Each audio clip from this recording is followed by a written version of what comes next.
We have time for one more case. Is Francis Fernandez an unnamed spouse? I'll refer to as Jane Doe Fernandez. In the audience, and may I please make yourself known and come before me if you seek justice.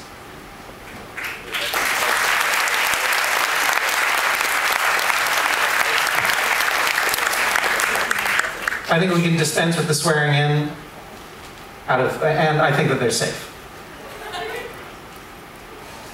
Well, you can grope the lady if you want.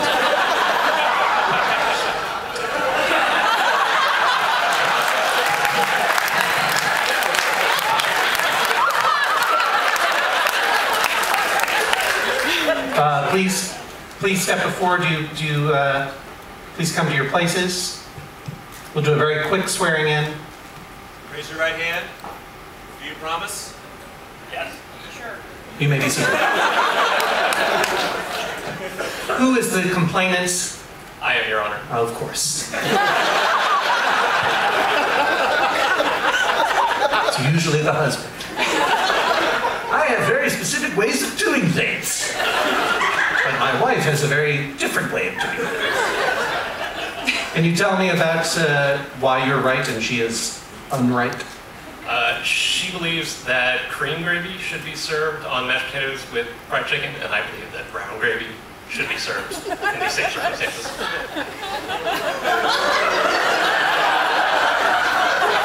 It's very important.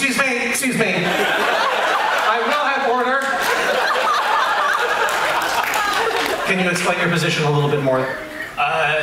Yes, we were at a church's fried chicken franchise, and... What? It was in Texas. That's your explanation? That's true. They have no other fried food in Texas. Go on. And we were ordering together very early in our relationship. When it came time to order sides, we were going to share mashed potatoes, and obviously the brown gravy is superior. It's a nice, salty, meaty product, where cream gravy is flour-based and disgusting. Okay. What is your name, Jane Doe Fernandez? It's Adrian. Adrian? Yes. Okay, Jane. Probably. How do you respond to the complainant's complaint? I would like to point out that when you're speaking of a fried poultry product, there is nothing... In this case, chicken. In this case, chicken. There is nothing on that chicken that you could make brown gravy out of. We all agree brown gravy usually is made from drippings, right? Yes? Okay. That is not something you're going to get from a fried chicken. And I do take exception, it is not a flour-based gravy, cream gravy, or sawmill gravy, as it is sometimes called. It is based on a roux, and that is something you could actually make if you were making fried chicken. So I feel like the brown gravy just drives home that it's not actually being made. It's in a bucket in the back of the chicken joint, and therefore wrong. I see.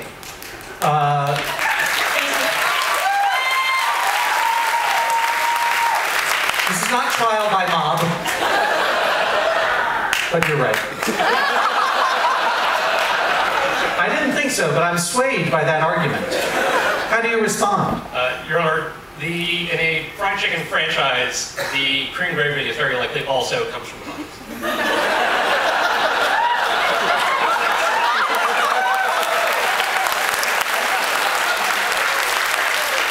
That is too a compelling argument. I'll turn it then to you, Jane. Do you not recognize that you are eating in a church's fried chicken? Your Honor, this is true. However, are you under the illusion that there is a human who is making fried chicken from scratch? No, I'm sure. That really cares about it? Yeah, no, I'm sure they're just cranking chickens out of a bucket. But at least with the cream gravy, the illusion is there. I could believe that maybe at some point, some person made gravy there. I see. So I think that maintaining a sense of illusion is important when eating any fried chicken. Especially a church's fried chicken. You mentioned in your testimony, Mr. Fernandez, Francis is your name, that you were sharing mashed potatoes. First of all, that's disgusting. You say this was early in your relationship. How early? Well, let me ask you this question. Was it late enough in your relationship that you started to routinely spit in each other's food? Yes, it was. No jokes, I want order. Because even if it were not simply disgusting, you could have had separate sides of mashed potatoes. I doubt it would be too expensive. And then have whatever gravy you wanted. Is that not so? I believe that is what we ended up doing. After we had the fight. In the chicken joint. And is that not an acceptable, solution to your problem? You want it all your way and the brown way. Yes, that's correct. And you feel the same way? Sure. A very simple arbitration could have been made. Eat whatever gravy you want. But since it has come down to an all or nothing, a zero-sum game of gravy, I will go to my chambers and ponder my decision.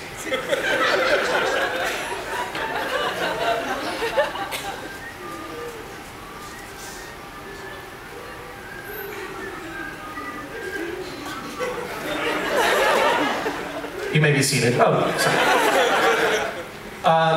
I have given this matter a lot of thought, and I've done some research. And at first, when the case was presented to me, I thought, Jane, that you were against all brown gravy being served with chicken, and that is not true. That's right? No, that was. If it is a roasted chicken that provides drippings, that is totally fine. Right? Because you can't have a true chicken gravy without it being brown. Yes, chicken exactly. stock is not brown, right? The drippings are not brown. If they are, you have a problem. You're in full If your chicken drippings and stock are white, then that is not chicken. But you are saying specifically in this instance with fried chicken. Yes. All right, very well. And you know what? I think you're correct. Thank you. Yeah. Thank My you. judgment is that even though your wife... Really? Please no pointing, I will have order. My judgment is that even though your wife does maintain a sick illusion of care being taken in the kitchen of Church's Chicken, that is nonetheless, as I say, a necessary illusion in order to go through life. Just as the same illusion that we're all going to live forever and therefore we can do whatever we want. And we're not going to die is a necessary illusion, something that we use in order to get through life. And I also, even though she has that illusion, I must privilege her clear knowledge on the subject. When you said sawmill gravy, my dear, I have to say, I was ready to break up your marriage. Such knowledgeability cannot be privileged too much. You know what you are talking about, and I think your husband would benefit from learning a thing or two. Gravy. As in all marriage, nothing is perfect, just as Church's Chicken is disgusting. But even in a Church's Chicken, you can aspire to a kind of perfection, and I believe that that is what your wife wants for you. And I think that it would be wise for you to graciously submit to your wife's wishes of perfection, rather than your own weird brown gravy obsession. My sentence is that you shall eat in Church's Chicken for a month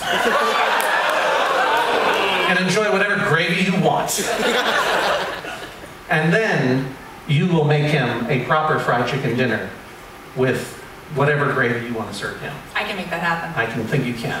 This is the sound of a gavel. Judge John Hodgman rules that is all.